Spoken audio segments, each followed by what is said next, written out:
It's my pleasure today to speak with Chris Miller from Chayora. Chris is the EVP of EMEA and the head of sales engineering for Chayora. Now, Chayora is a relatively new member to Open Compute, but have recently secured the OCP Ready certification for their facility in China to be our first OCP Ready facility in China.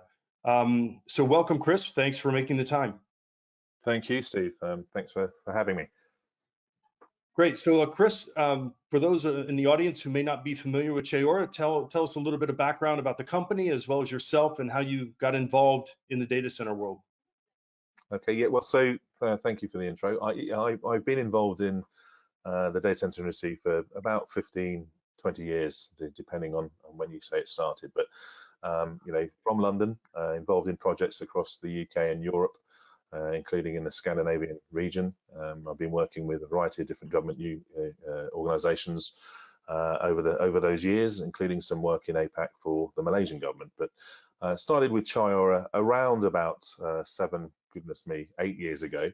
And the focus for Chayora back in that day, and still is, was to provide international standards, the best standards of data center infrastructure into China, working with the Chinese to get the best Chinese standards and combine the two to make sure that we are a good, safe location for data center infrastructure for the international community in China, and also best of class for the Chinese organizations that are also trying to increase their standards in China. So we've been working in China, as I said, for some time, working very closely with local, regional, and national government organizations, regulators, to make sure that we are bringing the best standards to the Chinese market for our customers.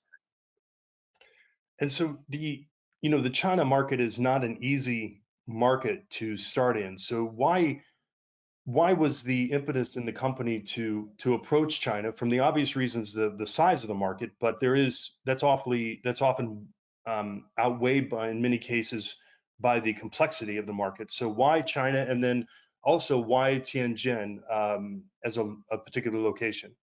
Okay, two very good questions. Well, why China? Well, China is circa 1.4 billion people, with the fastest growing sort of GDP on the planet still. And for businesses to do business with the Chinese population, business and so on, you must have your storage, your compute, your infrastructure inside China, and that's part of the quandary for people doing business in China, and it has been viewed upon as being very complicated. And so we've spent a lot of time making sure that we worked with the regulators, with the relevant authorities, with the state grid of China, the carriers, the China Telecoms, the China Unicoms, the China Mobiles, and other tier 1 carriers in China, to make sure that we're delivering infrastructure that is legal, compliant, and of the standard that international companies need to do business. So we identified that it's a very large market, and it's a market that has to be important to any global company, and therefore you need to be inside China to facilitate that business. So we identified there was an opportunity and a need to deliver those kinds of services, akin to delivering a service that was, if your data center was in New York or Frankfurt or London, or indeed in Singapore or Hong Kong. And the key thing is that in order to deliver services into China, as I said, doing it from outside, including Hong Kong and Singapore and the like, is complex and difficult. And actually, you've got to be inside China. As I said, your infrastructure has to be inside China. Your data for the 1.4 billion people has to reside inside China. So we saw there was an opportunity for a very large market, very complex market, for the international community to thrive, and that's what we've done. So our first data center, TJ1 in Tianjin, and we chose Tianjin, by the way, again working closely with relevant authorities in China for a couple of reasons. The first is that if you ask anyone internationally to name more than 3 cities in China, they'll say, well, they can probably do 2. They'll say Shanghai, Beijing, and maybe Hong Kong as a third, which is obviously not part of mainland PRC. But yeah, so Beijing and Shanghai. But the 2 issues with those two cities in recent years, and similar to elsewhere in the world, is that power is of a premium. and getting power to scale inside the city limits of Beijing and Shanghai is a problem. So we worked with the state grid, with the authorities, and Tianjin was chosen because it's within 2 milliseconds round trip of data to the CBD of Beijing, but it's also a central hub of domestic finance in China. It's a massive city in its own right, circa 16 million people. So that was a part of the rationale. The other is that the actual electrical infrastructure and the network infrastructure in Tianjin it's pretty new and it's state of the art. So we're able to establish and get guaranteed commitment from the state grid for a 300 MVA site, so a campus scale site in Tianjin to service the Tianjin, Hebei, and Beijing tri-state region, which is a region of circa 160 million people. So Tianjin was chosen for that reason, to service northern China and to give direct access to Beijing, akin to I guess New Jersey to Manhattan or Slough to London, but also it kind of moves into this like Virginia, I guess.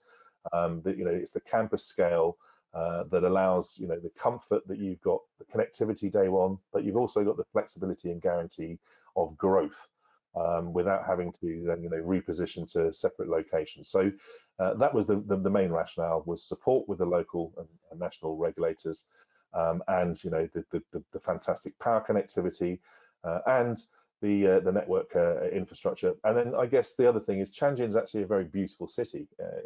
Turn of the last century, it was a sort of a hub for foreign trading. So there's a French quarter, a German quarter, a British quarter within the city. So it's a really lovely city itself. It's a major port. There's some landing stations come into near Tianjin, and it's also got some excellent technical universities which we're as an organization working closely with. In fact, we have a series of internships coming in to educate the local technical university around how data centers are working. So it was ease of doing business, scale of doing business, location in terms of proximity to Beijing and Tianjin itself, scale of power, and the access to some very, very smart people to facilitate and operate our data centers. It sounds like growth possibilities across all aspects. So I've seen pictures of the facility online and then the virtual tour, but what makes it unique? So tell people in the audience about the facility and the value proposition behind it, other than the location aspects that you mentioned. Okay, well, so as I said, I've been talking to you chaps for some time, and so when we started to design and build the first of our data centers in Tianjin, and as I said, it's a 300 MVA site. We've built the first phase of the first major data center, which is a circa 1,000 square meter facility, data halls. So 6 1,000 square meter data halls. The 2 first data halls are live with 4 megawatts of IT load capacity. The remainder, coming online within 6 months, so middle of next year. And then we've got the capability of doing another 5 very large sites of data halls and data centers. So each of circa 6,000 square meters per hall.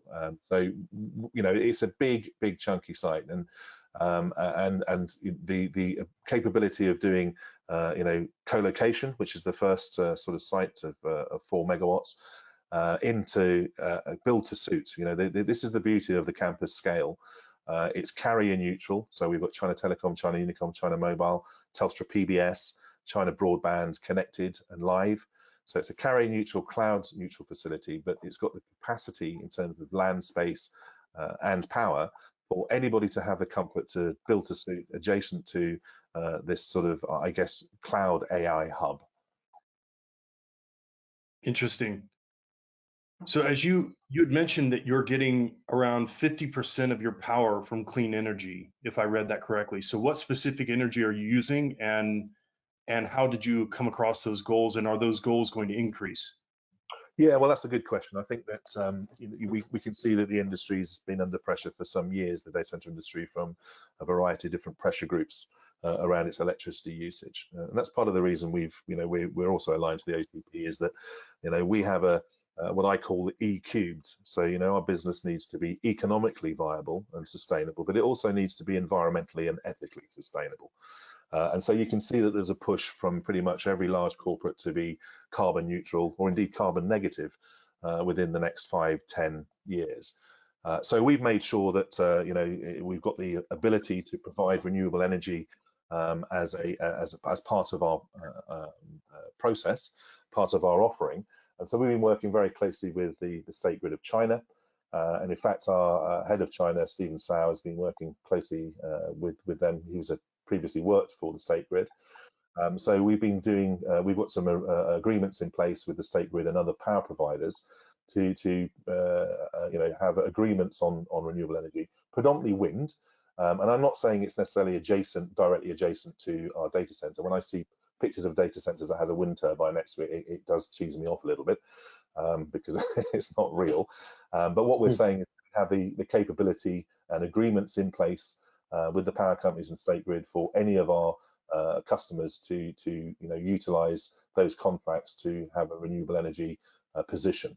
The other thing is we also have a gas turbine generator power station that's very close to where we are, that allows us to, if required, from a design point of view, from a build to suit, to utilize that direct cleaner power, but also some fancy and decent things around, cooling technologies and offsetting. So, but the message is, you can have up to 100% renewable if you so wish. We've got the capacity and availability of contract options that we're more than happy to share with our customers when we start talking to them.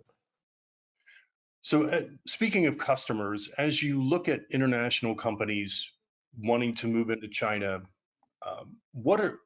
how do you help them understand the China market, and what are some of the things that they need to keep in mind when it comes to infrastructure and mistakes to avoid? That's another good question. I mean, obviously there's some, very large brands, corporates already doing business in China. So, and they'll understand the complexities of the regulations and licensing for their business. I guess where our expertise comes in is the, digital business. How do you connect to the internet legally? How do you digitalize your business? How do you access the cloud? And the cloud players, from a public cloud to hybrid cloud to private cloud. And so we've been spending we've got a lot of time working on that. So we're fully compliant to all the building permits that are required physically for the data center. And that's so one of the issues has been, and one of the things that we suggest that any international company does is, before they start making decisions and pressing the go button, is that they make sure that they do proper due diligence, that everything around their business in China is compliant. So we've spent a huge amount of time and money to become, completely conversant and experts in aligning ourselves with government regulation to make sure that we're 100% compliant. And that's not, as I said, just from a physical compliance, building permits, legality of the building connecting to the internet, but also the soft licensing, so the VAT license, the value-added telco licenses, so IDC, ISP, the ICRS cloud licensing. We've got all of those. So what we're saying to everyone is just be very careful when you go into China and you're being pushed to joint venture. Come and have a chat with us, because we are obviously a data center infrastructure provider, but our work that we've done to understand how to be legally compliant and how to do business in a sustainable, legal manner in China is something else that we've got very strong expertise in. So yeah, what we're saying is just be very careful. Make sure that you have all the standards that are legally compliant when you do any business in China, and that's something we're very happy to discuss with anybody. Yeah, sound advice. Now, you'd mentioned earlier about that you're carrier neutral, and then you mentioned a few carriers. But I do know that you have a relationship with Telstra China. Is that a unique relationship, or is that similar to the other relationships that you have? Well, it's unique insofar as that for TJ1 they are our co-location provider, and we did that for a couple of reasons. I mean, the relationship with the partnership with Telstra is, we spent some time. We had other partnership opportunities, but we went with Telstra in the end, and they went with us because Telstra, from an international carrier point of view, is the best connected international carrier in China. Telstra PBS, their sort of Chinese subsidiary, sorry, is the best connected from an international, over 50 POPs in 50 different cities. So they've been doing business in China for some time. And actually, Telstra PBS have a data center that's about 40, it depends on which way you measure, but it's very close, 40 kilometers from our data center. So they've been running a data center for 9 on 7 years adjacent to us, which is pretty much at capacity now, and they want growth. So it's unique insofar as they are our network manager and they're our co-location provider. And their ability to understand the Chinese market from an international standpoint is unique. But also that they're incredibly strong from an APAC connectivity point of view. So it just, they're a good partner, very strong partner for us insofar as bringing in their expertise from a network connectivity point of view, and we're bringing, the data center infrastructure expertise and the capital. Actually the money that's required to build these data centers. We're very strongly funded to develop this infrastructure to support Telstra's ambitions in China, which are also very ambitious. Yeah, Telstra is certainly a powerhouse in APAC and beyond. So now you just went through the OCP Ready process, and you are the very first facility in North Asia to get this certification. How do you see the OCP community impacting your business? Well, I think as we mentioned, I've been tracking it for some time. So when we built when we're doing the design and build for TJ1, our first data center, which is live, went live in October. We were making sure back in the day, this is sort of 3 years hence, that the physical aspects of the facility were robust and future-proof. So just the floor loadings, the ability to make sure your loading bay, you can get a fully populated rack, and the physical dimensions of the OCP racks are changing, and they're bigger than historically a typical rack used to look like. So the ability to have the physical dimensions, the corridors, the lifts, the ceiling heights, all those things that are relatively simple to do, but they're almost when you have to re-engineer.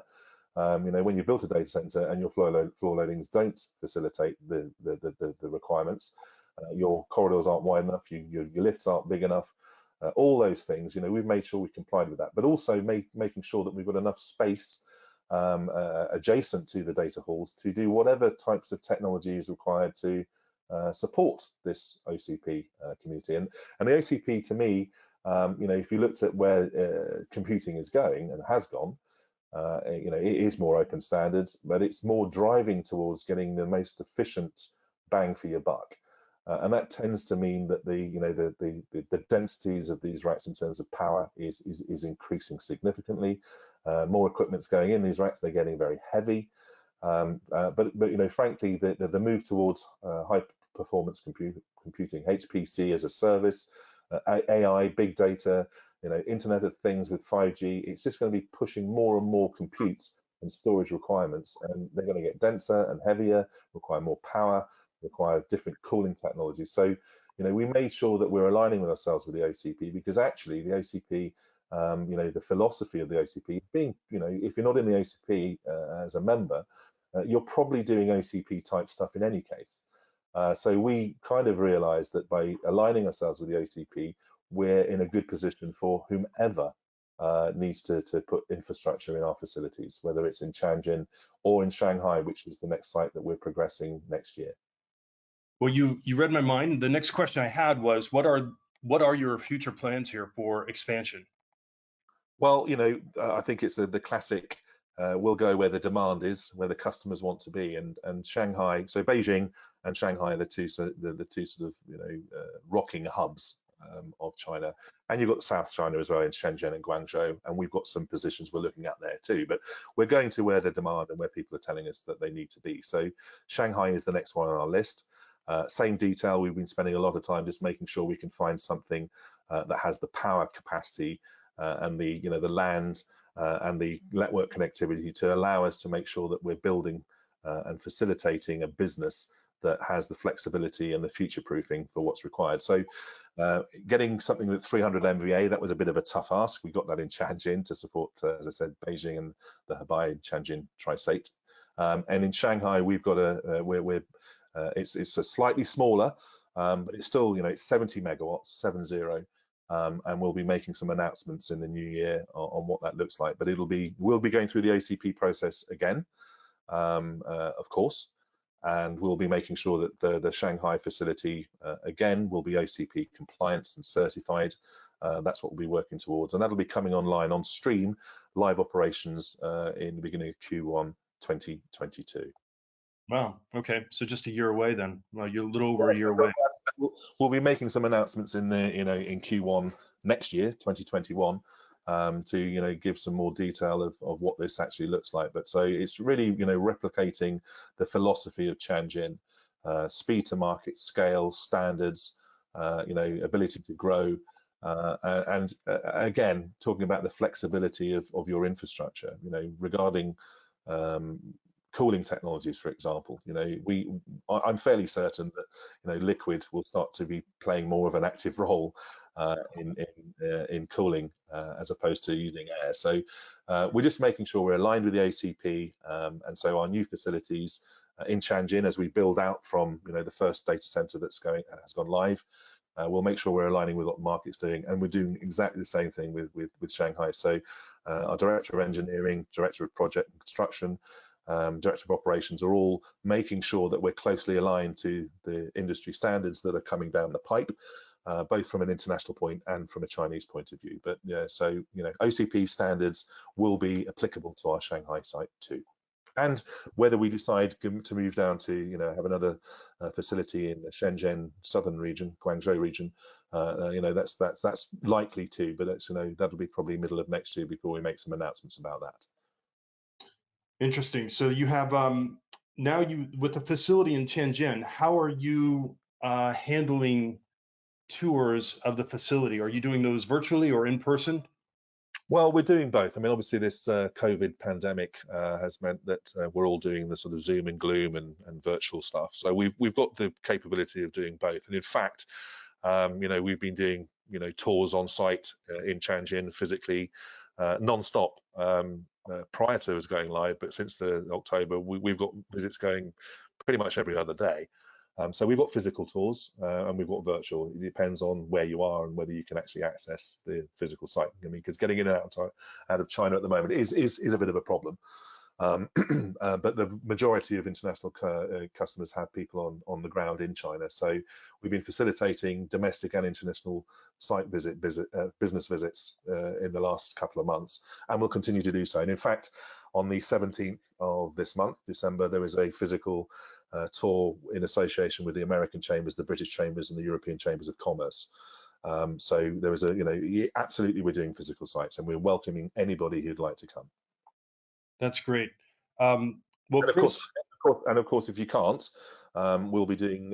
We will more than happy to talk you through in a virtual manner. We've got a variety of different videos and so on that we can show people how the facility is set up and how it works. That's great. I really I love the way that you guys have approached the OCP Ready program. It has been it's been a challenge. I know on your part to get the facility up and running in China with all the work that you've done in the past couple years, and it's great to see that you started from the beginning with this in mind. I remember speaking to you a few years ago, and you said, when we start this, we're going to go with the OCP Ready mindset from the beginning, and it really shows. And we're excited to have you in the community. Chayora, the colo solution provider in China, is now officially online. So Chris, thanks for the time today. Delighted, and thank you to the OCP. The process was relatively simple, very easy to understand, and the support from the OCP to go through the process and subsequently in terms of PR and marketing has been fantastic. And we're very excited to be involved in the community, both internationally and with my colleagues in the China arm of the OCP. So thank you to the OCP too. I'll be back with my takeaways from my conversation with Chris in a little bit. Thanks. Thank you. I'd like to summarize my key takeaways from my conversation with Chris. The first is just the general complexities of putting up a facility in China. I can imagine the amount of engagement that they had across public sector. Now, this is not unique necessarily to China. I just can imagine there's a lot more variables and moving parts across the public sector. And I do like the way that they're partnering with a local university to start training talent around the data center industry. I know that there's an initiative into next year in Singapore where Facebook's new data center is coming up, and they are partnering with NTU, the local university, to start hosting some courses for data center operations. And I think that that's a vastly underserved market, is educating the next generation of data center technicians. The second thing that I really liked with my conversation with Chris is it's very apparent that he's thinking ahead around advanced cooling solutions, specifically when he talked about his facility coming up in Shanghai. But he and I have spoken before, and he's really a big proponent of getting involved with these advanced cooling solutions to make sure that their facilities can handle both air and the new liquid or immersion technologies that are coming quite quickly. And China's leading the way on that with their AI and their increased density workloads that are being produced up there. So they're going to be at the forefront of that and be positioned quite well. And the last is his involvement within open compute. He has started off at the beginning, even before breaking ground on this, about, hey, we want to be open compute ready. And it's proven pretty well so far. And they're not just stopping with OCP, they're also involved in other open source organizations within China. So they really do understand the value of operating within an open community. And it's a little bit unique when it comes to data centers. And you'll see that across all the data centers that are part of the OCP Colo Ready program.